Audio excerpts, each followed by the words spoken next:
Gracias por continuar con nosotros. Estamos transmitiendo en vivo desde Ciudad Universitaria, conversando sobre la reforma hacendaria con Luis Fonserrada, quien dirige el Centro de Estudios Económicos del Sector Privado, y con Ricardo Becerra, presidente del Instituto de Estudios para la Transición Democrática. Les recuerdo que esta conversación, como toda la serie de Observatorio, puede descargarse de internet en la página www.observatorio2012.tvunam.mx. Luis, decías una oportunidad perdida el no haber hecho algo más con el IVA.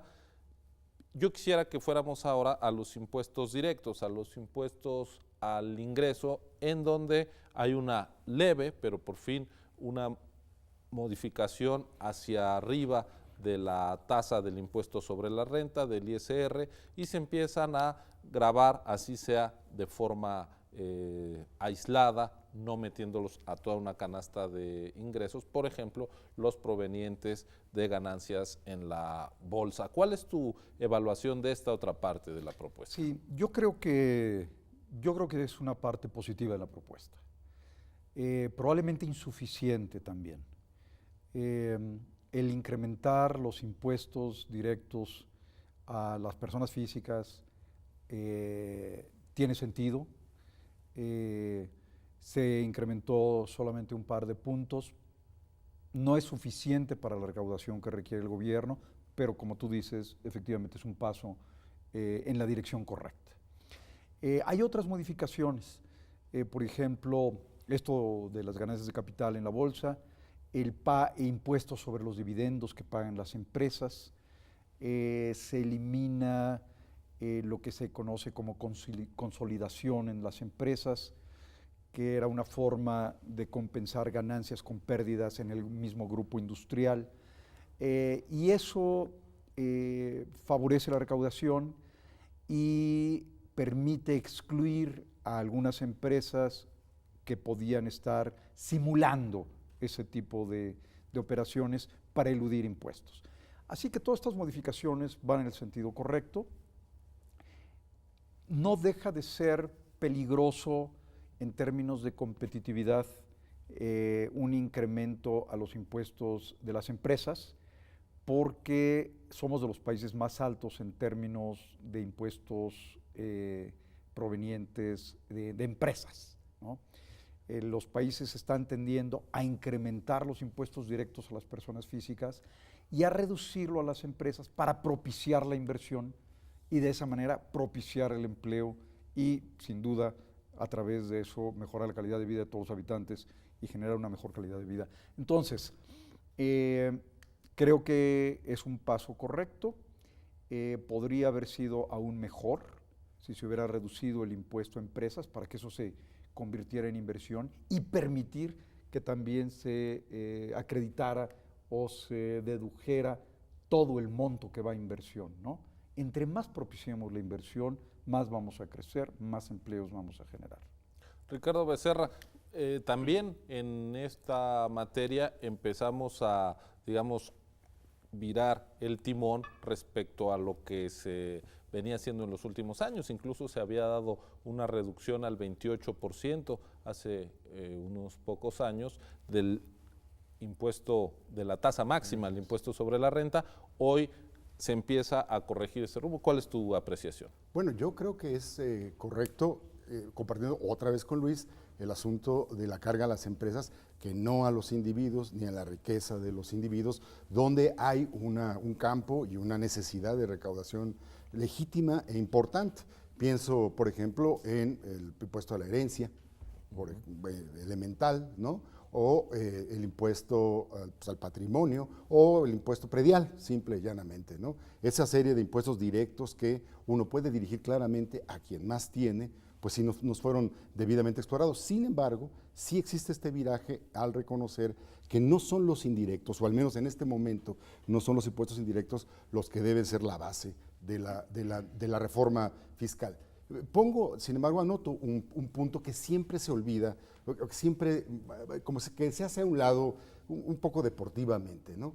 Hay una propuesta, creo yo, mal formulada, mal fraseada y mal resuelta en la reforma fiscal, que es el asunto del seguro de desempleo y el asunto de la pensión universal, que a mí, en lo particular, me parece de las cosas más atractivas que puede tener una reforma fiscal. Ese famoso ¿para qué quiere el gobierno más dinero? ¿No? Es decir, si lográsemos, si los partidos, si la discusión pública pudiera reorientarse, aunque fuera un poco, en explorar cuáles serían los mejores mecanismos para que, en efecto, esta extracción de la sociedad para el gobierno fuera mejor redistribuida mediante esos mecanismos clásicos que tienen todas las sociedades civilizadas con libertades, pues sería una enorme ganancia. Y creo que este es el punto que está haciendo mucha falta en la discusión pública que tú anunciabas al inicio, ¿no? Especialmente el seguro de desempleo, un seguro de desempleo decente, de más de 3,400 pesos, calculan algunos economistas, que requeriría no el 2% del ICR, sino bastante más, ¿no? Creo que colocaría en un piso de competitividad, no espuria, de competitividad en serio a todas las empresas, porque pues tú, digamos, harías que el ingreso masivo de todos los mexicanos tuviera una exigencia, porque el piso de ingreso generalizado ha cambiado, ¿no? Este punto, creo, merece muchísimo más hincarle el diente y merece una atención pública y una discusión pues mucho más profunda, aunque fuese en los siguientes días, rumbo al 20 de octubre, que es la fecha crítica, ¿no? ¿Cuál es la evaluación que han hecho ustedes desde el Centro de Estudios del Sector Privado sobre el tema en concreto de seguro de desempleo, ya que Ricardo Yo creo que un Becerra seguro de desempleo es siempre positivo, pero tal como se plantea en esta reforma hacendaria, es, yo te diría, una burla. ¿Por qué? A ver. No por el hecho de que exista, yo creo que eso está bien, sino por cómo se está planteando financiarla.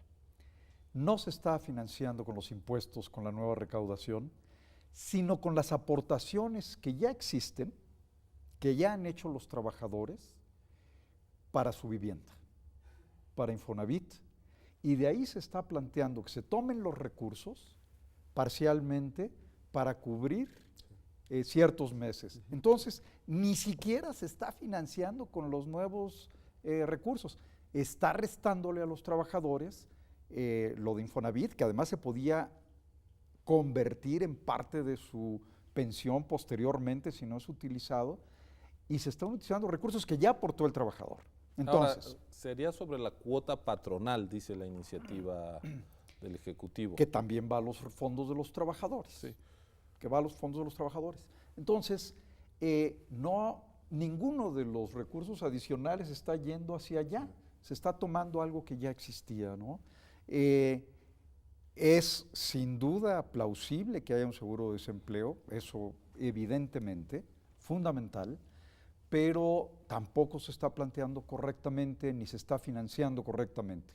Me están restando recursos como trabajador que estoy aportando yo o mi empleador, ¿no? El patrón, para usarlos como seguro de desempleo. Bueno, pues está bien, pero ¿por qué no pensamos más bien en un verdadero seguro de desempleo, ¿no? Yo pago un seguro que me ayude a pagarlo el patrón, que se dispare sin tocar mis fondos de vivienda y de pensión cuando yo dejo de trabajar, ¿no? Eso hubiera sido mejor. Se puede elaborar, hay que discutirlo. Yo creo que ese tema y el de las pensiones requieren todavía una gran discusión, un esfuerzo social importante, porque hay que mejorarlo indudablemente. Esta fue una salida, perdón, populista. O mal pensada, ¿no? O mal pensada. Y mal diseñada. Pero ojalá la discusión de la reforma fiscal tuviera, digamos, el foco en este tema, porque estoy convencido, creo que cualquiera que salga a la calle verá que lo que define este país es su profunda desigualdad y este hecho, ¿no?, de que vivimos como entre muros, ¿no? Hoy mismo escuchaba yo a algunos ponentes que les parece del todo natural que pues yo pague mi escuela, que yo pague mi seguridad, que yo pague mis cosas y que el mundo se haga pelotas con sus propios ingresos sin que exista esta voluntad o esta idea de que tengo que aportar para la cohesión social.